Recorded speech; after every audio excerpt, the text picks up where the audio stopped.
Hello, friends. In this episode, I would like to talk about my PhD and how I did it. In the year 2007, I had an idea of doing my PhD, and some articles and research papers were required at that time. And fortunately, I have a passion for writing, and I was contributing articles for various competitive magazines for the last 40 years. So that writing skills helped me to join for my PhD. And for joining the PhD, it was very difficult. What I did was that I talked with a couple of supervisors. Then, after discussing with the four supervisors, finally I made a decision to become a guide. Then again, I didn't have any money at that time.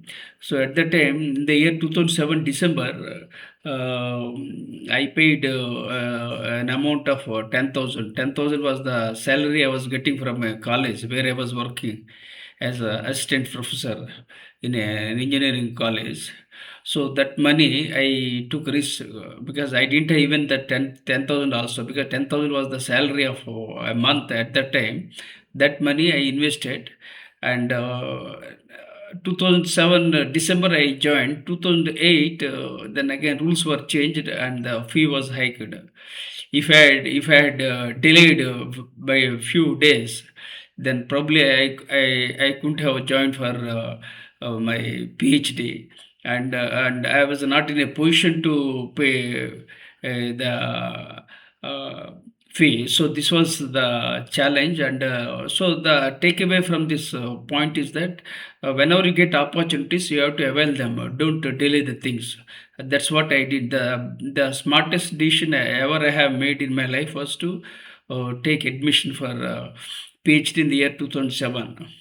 Then I did research in soft skills, and then for 3 to 4 years I worked very hard. Then I was awarded my PhD in the area of soft skills. Probably I was the first person to have received a PhD in soft skills in the world. So this is how the journey has started. So when you want to pursue any research, or whether you want to do PhD, or when you want to pursue postdoctoral course, you need to have passions for first. Then secondly, you should have perseverance. You must talk to the people. You should network with the people. Then again, you have to make the decision. And for postdoctoral courses, and even for some for PhD, it's sometimes it's part time, sometimes it's full time. So in my case, it was a full-time PhD I did, and I got my PhD. It was just more than of course, I can say that the 3 years it took for me to complete my PhD, and I was awarded. Then again, if you want to do postdoctoral course, then again, what happens? You can usually it takes 2 to 5 years. Some people they do postdoctoral course even 1 year also. It is termed with it has come it is it comes with different names like postdoctoral fellowship. It's also known as postdoctoral position. So different names. In America, we usually we call postdoctoral position. In UK, we call it as a postdoctoral fellowship. So different terms are there, but the message is same, that postdoctoral fellowship or postdoctoral position requires unique areas. You need to choose the niche areas. And you have to be passionate, and you have to write research proposals, and then again you have to talk with the guide. Apart from that, you need to have funding. Some institutions they give monthly stipend. Some institutions they give grants. So all those things you have to go to the website and find the details. Then again, if things work out, then you can go for postdoctoral position. It's not easy. It's very very tough and very challenging. And once you have done PhD, that's the final position. But still, you can go for postdoctoral course. It's only a course. It's not another PhD. So you need to pursue courses like when you pursue postdoctoral course. What happens? You can become a researcher. Then you can. It gives you value addition in the educational institutions. So there are lots of advantages. So let me share about my profile. I have published 56 books, including the best-selling book titled "See the Light in You," for which His Holiness Dalai Lama has done a foreword. And I added some unique value in soft skills. Then again, then I coined a new leadership perspective, that is known as soft leadership. I published more than 10 books on soft leadership, and